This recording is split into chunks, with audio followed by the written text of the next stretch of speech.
नमस्कार, बहुत स्वागत है आपका स्वदेश न्यूज में। मैं हूं आपके साथ अंशुल शर्मा और आप देख रहे हैं नतमस्तक पाकिस्तान। जी हां, कुलभूषण जाधव के मामले में आखिरकार पाकिस्तान को झुकना पड़ा। आपको बता दें कि पाकिस्तान ने अंतर्राष्ट्रीय न्यायालय के फैसले अध्यादेश 2020 को स्वीकृति दे दी है और अब इसके बाद कुलभूषण जाधव को पाकिस्तान द्वारा दी गई सजा के खिलाफ किसी भी हाईकोर्ट में अपील करने की इजाजत मिल गई है।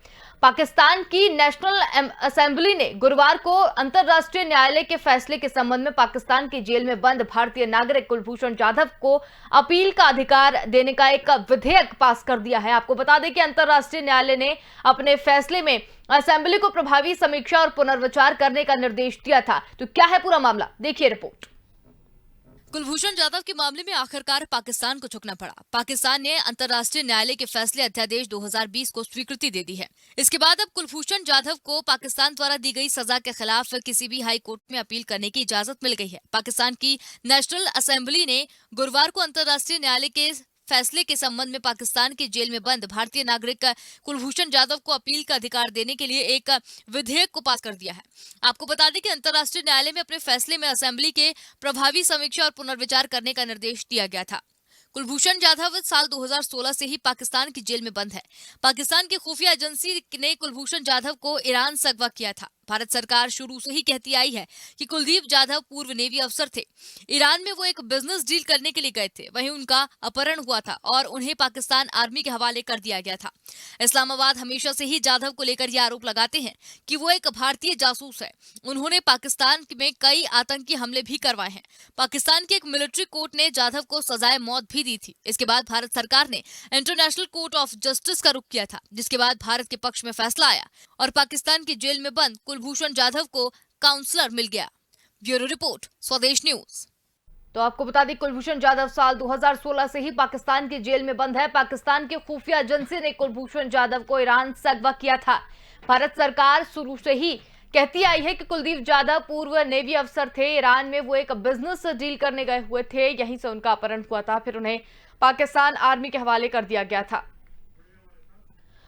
और इसी पर चर्चा के लिए हमारे साथ जो मेहमान जुड़े हैं वो विंग कमांडर प्रफुल्ल बख्शी हमारे साथ जुड़े हुए हैं, जो कि एक रक्षा विशेषज्ञ भी हैं। तो विंग कमांडर सर, बहुत स्वागत है आपका स्वदेश न्यूज में। एक बार फिर आप और हम चर्चा में शामिल हैं एक नए मुद्दे को लेकर, जिसमें ये मामला जो है कुलभूषण जाधव को जो यहाँ पर याचिका में एक पाकिस्तान ने घुटने जिसके मामले में टेक दिए हैं, क्या कहेंगे आप इस पर? देखिए, ऐसा है, कुलभूषण यादव का किस्सा बिल्कुल क्लियर है। अगर ह्यूमैनिटेरियन लॉज के तहत ये चीज जो है इंटरनेशनल कोर्ट में ऑलरेडी आईसीजे में डिसाइड हो गई थी और कुलभूषण यादव जो हमारा एक्स नेवल ऑफिसर है उसको ईरान कोस्ट के ऊपर पाकिस्तान ने अगवा कर लिया था, ये दिखाने के लिए कि वो जासूसी कर रहा था। और उसको उन्होंने प्राइवेट अपने आपके आर्मी के कोर्ट में उसको अपने नॉर्मल कोर्ट में भी नहीं, आर्मी के स्पेशल कोर्ट मार्शल किया उसका और उसको सजाए मौत दे दी। खैर, आईसीजे में बात गई। आईसीजे ने कहा कि आप भूषण यादव को प्रॉपर हियरिंग दीजिए, उसको प्रॉपर जुडिशियल गारंटीज दीजिए ताकि जिसके तहत वो अपना केस आगे बता सके, उसको जो लीगल इम्यूनिटी चाहिए, जो लीगल हेल्प चाहिए वो बता सके, उसको सब मुहैया करानी पड़ेगी। और उसको अगर अपने वकील से मिलना है और जो सोच विचार करना है, मशवरा करना है, उस सब की सहूलियत दी जाएगी, सारे लीगल डॉक्यूमेंट्स की सहूलियत दी जाएगी। इस बात को लेकर पाकिस्तान ने काफी आनाकानी करी, पर अब प्रेशर पड़ गया पाकिस्तान के ऊपर और पाकिस्तान को पता चल गया है कि भारत की स्थिति इस समय कैसी है और दुनिया में उसकी क्या सुनवाई होती है। इंटरनेशनल कोर्ट ने भी उसके खिलाफ कार्रवाई कर दी है। इस समय पाकिस्तान इस सिचुएशन में है नहीं कि पूरी दुनिया की खिलाफत कर ले और नॉर्मल आर्टिकल 3, एक कॉमन आर्टिकल 3 होता है जिनेवा कन्वेंशन में, जो हर एक कन्वेंशन का नंबर 3 पोजीशन पे होता है। उसमें भी ये कहा जाता है कि किसी भी तरीके से अगर कोई भी प्रिजनर बनता है इंटरनेशनल कॉन्फ्लिक्ट में, नॉन इंटरनेशनल कॉन्फ्लिक्ट में, उसमें भी जो भी प्रिजनर होता है उसको जुडिशियल गारंटी जरूर दी जाएगी। हर एक पीनल कोड में, आपके नेशनल कोर्ट में, हर जगह जुडिशियल गारंटीज की जो एक है का प्रावधान है वो उसको नहीं मिल रहा था, वो उसको अब मिलना शुरू हो गया है। मेरे ख्याल से अब इसकी कार्रवाई दोबारा होगी, सुनवाई दोबारा होगी। जैसे हमारे सालवे साहब वकील ने वहां पे हमारी इनकी पैरवी करी और उसमें ये फिर हम भारत की उसमें जीत हुई। और आपको इधर मैं और दूसरी भी बात भी बता दूं, उन दिनों में हमने भी एक पाकिस्तानी आर्मी कर्नल को नेपाल बॉर्डर में पकड़ा था, जो कि जासूसी के आरोप में पकड़ा गया था। वो एक्चुअली नेपाल में इस्लाम का बड़ा फैलाव हो रहा ISI के द्वारा, और वो इस समय इसका पूरा फायदा उठाने की कोशिश कर रहे हैं। चाइना की मदद से नेपाल को प्रेशर में डाल के पाकिस्तान अंदर हावी बन रहा है। इसको भी भारत प्रूव कर सकता है, और पाकिस्तान को पता है कि बात और उछलेगी तो फिर जिसको कहते हैं, कवियों ने कहा है बात निकलेगी तो दूर तलक जाएगी। बात सारी ये है, अब पाकिस्तान को इस समय अपनी चिंता है और इसीलिए उन्होंने इसको अब दोबारा सुनवाई की और दोबारा प्रोसीजर्स की इजाजत दी दी। बिल्कुल विंग कमांडर सर, लेकिन हम आपसे जानना चाहते हैं कि जिस तरीके से युद्धबंदी जो होते हैं, युद्ध के दौरान जो इधर उधर पकड़े जाते हैं और उनके ऊपर जो इस तरीके की चीजें जो है देखने को मिलती हैं, ये आप बहुत अच्छे से इसको विस्तार से बता पाएंगे, जो कि आम नागरिक के लिए कौतूहल का विषय होता है। तो यहाँ पर जो यातनाएं दी जाती हैं, जिस तरीके से उन्हें परेशान किया जाता है, कई जगह पर देखा गया है कि जबरदस्ती इनसे इस तरीके की बातें जो है वो करवाने के लिए भी दबाव डाला जाता है, जो किस तरीके से प्रेशराइज है जो होता है। अच्छा, मैं आपको बता दूं, क्योंकि आपने युद्ध की बात कर ली, अगर युद्ध हो रहा होता है और उसमें प्रिजनर पकड़ा जाता है, उस समय इंटरनेशनल एजेंसीज वहां होती है, जैसे international committee of red cross जी वो होती है। वो इंटरनेशनल कमिटी ऑफ रेड, अगर दोनों कंट्रीज ने जिनीवा कन्वेंशन साइन किए हैं तो उनको international committee of red cross को आने की पूरी इजाजत देनी पड़ेगी, और हर एक prisoner international committee of red cross के रजिस्टर पे आ जाता है और उसको से वो ICRC यानी कि international committee of red cross बातचीत करता है, और ये बात पूरी बता दी जाती है कि इसकी जब ये प्रिजनर है, अगर आप इसका ट्रायल भी करेंगे तो इसको पूरी जुडिशियल गारंटी देंगे। और ये तो इसके लिए तो कोई भी कोई दो राय नहीं है। हाँ, अगर लड़ाई इंटरनेशनल ना होके इंटरनल लड़ाई भी हो, उसके अंदर भी, जैसे कि LTTE श्रीलंका के फोर्सेस से लड़ रहे थे, वहां पे भी प्रिजनर्स को आर्टिकल 3 के तहत उनकी भी सुनवाई पूरी की पूरी होगी, कॉमन आर्टिकल 3 के तहत। और दूसरी बात है, जब ऐसे केस होते हैं जहां लड़ाई, अब ये डेफिनेशन भी दी गई है कि भारत और पाकिस्तान की कोई लड़ाई भी नहीं थी, कोई नॉन इंटरनेशनल आर्म कॉन्फ्लिक्ट का सवाल नहीं होता, भारत और पाकिस्तान अलग कंट्रीज हैं। इसीलिए पर अगर कोई भी जासूसी के आरोप में पकड़ा जाता है तो उसको आपको पूरी जुडिशियल गारंटी देनी होगी। और अगर ये मामला ICJ में ले जाया गया था, क्योंकि भारत एक अलग देश है, देखिए अब ये किसी भी हाई कोर्ट में अपील कर सकता है, कोई भी लॉयर ला सकता है, और इसके लिए वो ICJ में ट्रायल होगा इसका, तो ICJ में वो बात बनेगी, जैसे की बात है, हो सकता है वहां पे भी हो सकती है ट्रायल। तो ये अब ओपन है, जिसको कहते हैं कि जिसको कहते हैं in the right manner judicial guarantee दे दी गई है। सारी जुडिशियल सिस्टम्स इसके साथ में होंगी, not only the court of his choice but वकील ऑफ हिज चॉइस, और जितनी और सहूलियतें हैं, एविडेंस वगैरह जो चाहिए वो सब ले सकते। बिल्कुल। तो विंग कमांडर सर, जैसे और भी अगर लोगों की बात करें, सिर्फ एक कुलभूषण जाधव नहीं है, पाकिस्तान के पास में इस तरीके की और भी हमारे जो है जाबाज इस तरीके से वो अपहरण जो है वो यहाँ पर कर लेते हैं। अभी बात ही अगर अभिनंदन की बात करें तो यहाँ पर जब अभिनंदन को अगवा करने की कोशिश वहां पर की गई थी, काफी इतना उनको यातना और वो सारी चीजें नहीं दी गई थी, क्योंकि भारत ने यहाँ से पहले ही दबाव बना दिया था। तो ये सारी प्रक्रिया क्या होती है, ये आम लोग इसे किस तरीके से समझ सकते हैं? देखिए, ऐसा है कि हर एक कंट्री ने जब जिनीवा कन्वेंशन साइन किया है, उसके अंदर लिखा होता है कि आप किसी भी तरीके का टॉर्चर नहीं करेंगे। कॉमन आर्टिकल 3 जिनीवा कन्वेंशन में ये कहता है कि कोई किसी तरीके की यातनाएं, कि उसको torture, dismemberment of his body इत्यादि कुछ भी नहीं किया जाएगा, और उसकी डिग्निटी को भी लोअर नहीं किया जाएगा।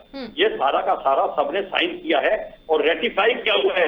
यहां तक कि ये भी मैं बता दूं कि अगर वो ऐसी कुछ हरकत करते हैं तो कोई भी सिविलियन किसी भी कोर्ट में पाकिस्तान को ले जा सकता है कि इन्होंने जिनेवा कन्वेंशन या आर्टिकल 3 का हनन किया या टॉर्चर किया। वो किसी भी कोर्ट में इसकी ट्रायल हो सकती है, तो कोई नहीं ट्राई कर सकता। यहाँ तक कि थाईलैंड के कोर्ट में भी कोई इसका केस लेके जा सकता है कि ऐसा हुआ है और इस प्रिजनर के साथ में ये किया जा रहा है। तो ये बिल्कुल ओपन बुक हो जाती है, ये इंटरनेशनल सब्जेक्ट बन जाता है। इसीलिए इसको कहते हैं कि जब ये जिनेवा कन्वेंशन है, ये एक इंटरनेशनल बॉडी है, सारी कंट्रीज ने इसको साइन किया हुआ है और सबने अपने पार्लियामेंट में रेटिफाई किया है। रेटिफिकेशन इन पार्लियामेंट का मतलब है हर एक के पीनल कोड में है। आज फर्ज करिए इंडिया में किसी पाकिस्तानी प्रिजनर को पकड़ के यातना दे रहा है, आप किसी भी कोर्ट में जा सकती हैं और इंडियन गवर्नमेंट को आप ले जा सकती हैं कि फलाने प्रिजनर को ये यातनाएं कर रहे हैं या उसको जुडिशियल गारंटी नहीं दे रहे हैं। बिल्कुल। तो विंग कमांडर सर, जैसे कुलभूषण जाधव का एक बार मामला फिर यहाँ पर उछला है और कई तरह के सवाल जो है वो मन में यहाँ पर सामने आ रहे हैं। तो कुलभूषण जाधव को जो यहाँ पर अगवा किया गया था, ऐसा बताया जा रहा है कि ईरान से उन्हें अगवा किया गया था। वो एक ऑफिसर यहाँ के थे, नेवी ऑफिसर यहाँ पर थे और उसके बाद उन्हें अगवा किया गया। वो एक बिजनेस डील के लिए वहां पर गए थे। तो ये किस तरीके का मामला था, क्या था ये पूरा मामला? देखिए, वो रिटायर्ड नेवल ऑफिसर थे और वो अपनी प्राइवेट किसी कंपनी में थे और बिजनेस के लिए गए थे और बिजनेस डील में वो शायद चाबहार या कोई ऐसी जगह पास थी जहां से सी क्लोज था। उन्होंने आके उसको अगवा कर लिया, उसको फॉलो कर रहे थे और इसलिए अगवा कर लिया ताकि वो दिखाना चाहते थे कि हमारे पाकिस्तान के ऊपर किस तरीके से भारत हावी होने की कोशिश कर रहा है। ये पाकिस्तान ने कार्रवाई करी और ये कार्रवाई उसको बड़ी महंगी पड़ रही है।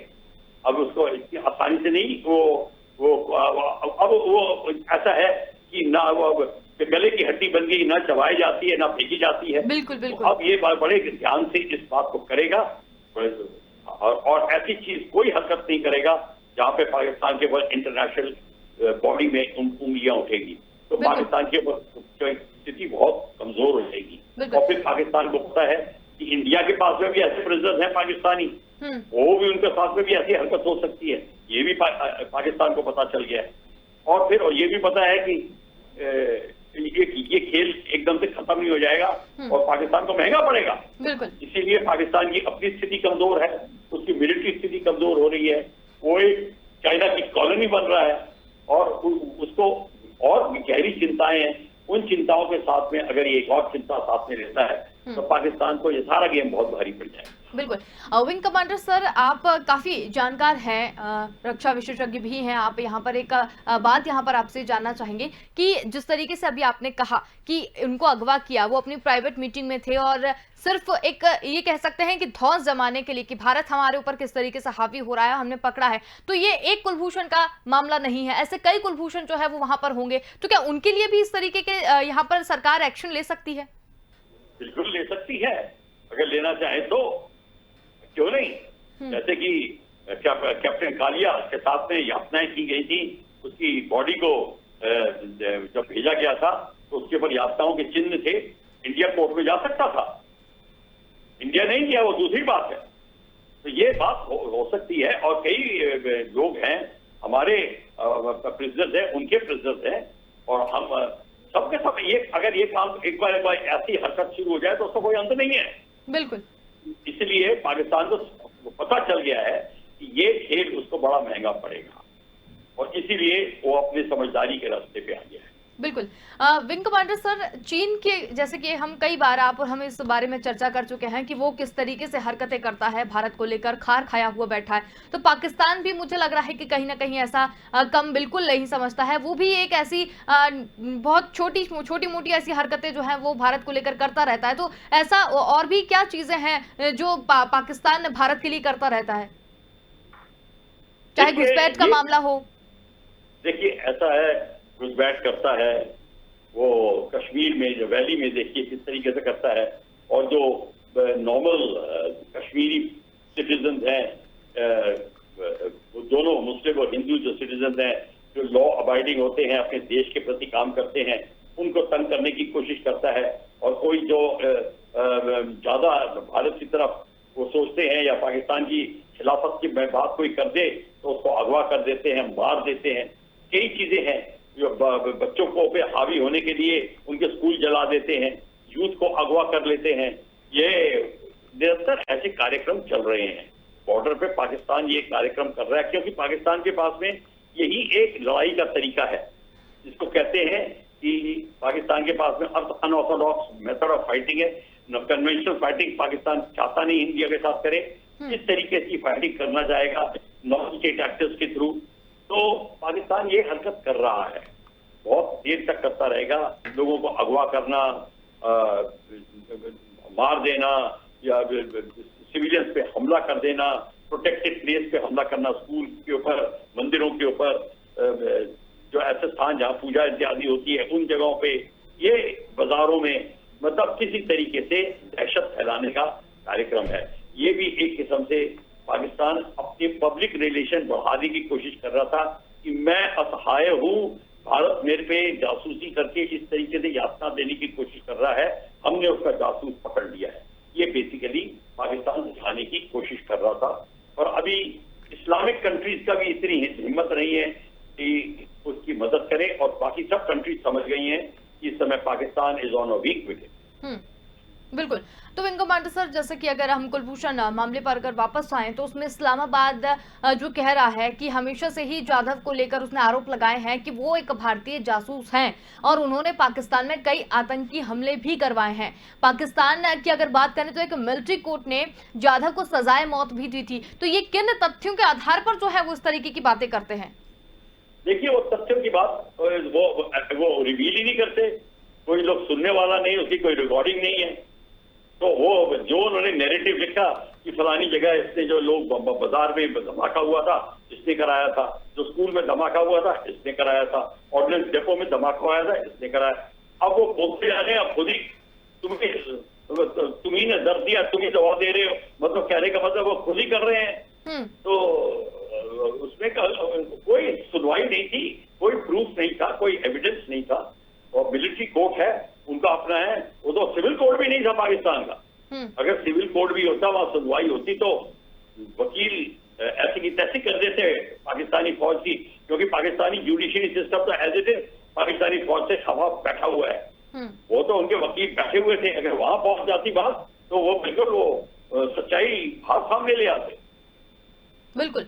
तो विंग कमांडर सर, जैसा कि अगर देखा जाए कि तो इस तरीके के जो मामले हैं वो पहले नहीं है, और हमसे ज़्यादा आप इस चीज़ को बहुत करीब से भी आपने ये सारी चीज़ें देखी होगी और आपने इन्हें देखा भी होगा, जाना भी होगा, और कई बार आपने बहुत सारी चीज़ें पढ़ी भी होंगी। तो लगातार जो इस तरीके की घटनाएं हैं, ये पहला कुलभूषण जाधव मामला नहीं है। ऐसे कई कुलभूषण जो हैं वो उन्होंने इस तरीके से जानबूझकर अपनी धौंस दिखाने के लिए उनको अगवा कर लिया है, किसी को यातनाएं दी जा रही हैं, कई तरीके की चीज़ें हैं जो सामने आती रहती हैं। तो इससे बचने के लिए भारत को क्या करना चाहिए, क्या एक्शन ले सकता है भारत इन सब चीजों के लिए? देखिए, ऐसा है, एक्शन लेने की बात आती है कि पहली बात है, हमारी जुडिशियल प्रोसेस बिल्कुल तगड़ी होनी चाहिए, इसमें हमको कोई भी विलंब नहीं करना चाहिए। कई केसेस में हमने विलंब किया, केसेस को नहीं ले गए, वो उसमें नहीं करना चाहिए। दूसरा है, चौकस पूरी होनी चाहिए, हमारी इंटेलिजेंस तगड़ी होनी चाहिए। एक बंदे को अगवा करने की जब कोशिश हो रही होती है तो उस समय intelligence and counter intelligence agencies काम कर रही होती है, खबरें इधर उधर जा रही होती है, ट्रांसमिशन हो रहा होता है, वायरलेस में हो रहा होता है, ट्विटर सोशल मीडिया में बात चल रही होती है। अगर इंटेलिजेंस तगड़ी होती है तो इसका ब्यौरा मिल सकता है, इसको इसकी भी उंगली रखी जा सकती है। ये ऐसी बात नहीं है, चौकन्ने होने की बात है। और दूसरा ये है, अब तो सैटेलाइट कम्युनिकेशन वगैरह को भी इंटरसेप्ट किया जा सकता है। तो ये सारी की सारी चीजें जो हैं इस समय करी जा सकती हैं। हमें सतर्कता की ज्यादा जरूरत है, मॉडर्नाइज इक्विपमेंट की जरूरत है, पर सबसे ज्यादा है हमारी इंटेलिजेंस एजेंसीज को चौकन्ना रहना पड़ेगा और एग्रेसिव रहना पड़ेगा। अगर ये करते हैं तो आप भी ऐसा करिए, उनको सबक सिखाने के लिए, और उनके जो जासूस होते हैं उनको अगवा करिए। ये नहीं कि उनको तश्तरी में बैठा के वापस करने की कोशिश कर दीजिए, जैसे कि हमने किया था, जो जिसने वो एयरक्राफ्ट अगवा किया था हमारा एयरलाइनर, तो किस तरीके से हमारे मिनिस्टर उनको छोड़ने गए थे। इससे क्या होता है, उनके जो हैं हाथ और तगड़े होते हैं। बिल्कुल, उनके कहीं ना कहीं जो हौसले हैं वो बुलंद हो जाते हैं और इन सब चीजों को देख के। बिल्कुल। तो विंग कमांडर सर, अब जैसा कि देखा जाए जो कुलभूषण जाधव मामला है, अंतर्राष्ट्रीय न्यायालय के फैसले के अध्यादेश के बाद उन्हें स्वीकृति तो दे दी गई है, तो अब क्या कुछ आगे यहाँ पर हो सकता है? कैसे कुलभूषण यादव जो है वो भारत वापस आ सकते हैं? इसमें क्या क्या प्रोसेस और इसमें देखी जा सकती है? देखिए, जब अभी जो है ट्रायल होगा, ट्रायल का रिजल्ट आएगा। अगर ट्रायल के रिजल्ट में उनको सजा होती है तो सजा होगी, पर उस ट्रायल को जो ट्रायल ढंग से किया जा रहा है, ये जरूर देखने की बात है। अब इसमें प्रावधान ये भी है कि इंडिया क्या कहता है, कहाँ पे किस तरीके से हो, क्या ये देखना होगा, क्या ये आईसीजे में दोबारा जाएगा या पाकिस्तान का कोर्ट ट्राई करेगा, ये भी पता लगाना पड़ेगा। ये आईसीजे इसका पूरा खुलासा करेगा। पर जो भी होगा, चाहे किसी भी कोर्ट में हो, हमारे वकीलों के पास में पूरा का पूरा प्रावधान होगा, सहूलियत होगी, और एक एक मिनट का जो ब्यौरा लेंगे, उसको जेल में विजिट करेंगे, देखेंगे कोई यातनाएं प्रताड़ना नहीं हो रही हो। इंटरनेशनल बॉडी को रिक्वेस्ट करेंगे कि आप इस पर नजर रखिए। पाकिस्तान अब इसके बाद और कुछ नहीं कर पाए। चलिए, विंग कमांडर सर, ये जो जितनी विस्तृत आपने जानकारी दी है, बहुत धन्यवाद हमारे साथ जुड़ने के लिए और तमाम जो जानकारी है वो साझा करने के लिए। तो यहाँ पर हम जो बात कर रहे हैं, पाकिस्तान किस तरीके से नतमस्तक हुआ है। आपको बता दें कि कुलभूषण जाधव को पाकिस्तान द्वारा दी गई सजा के खिलाफ किसी भी हाई कोर्ट में अपील करने की अब इजाजत मिल गई है। पाकिस्तान की नेशनल असेंबली ने गुरुवार को अंतर्राष्ट्रीय न्यायालय के फैसले के संबंध में पाकिस्तान की जेल में बंद भारतीय नागरिक कुलभूषण जाधव की अपील को अधिकार देने का एक विधेयक पास कर दिया है। तो यहाँ पर अब एक खबर ये है कि बहुत जल्द ही कुलभूषण जो यादव हैं उनको लेकर जो अपील यहाँ पर की गई है, वो कहीं ना कहीं एक अच्छी बात यहाँ पर देखने को मिल रही है। अब अंतर्राष्ट्रीय न्यायालय ने अपने फैसले में असेंबली के प्रभावी समीक्षा और पुनर्विचार करने के लिए ये निर्देश जारी किए थे। फिलहाल के लिए इतना ही। देखते रहिए स्वदेश न्यूज। नमस्कार।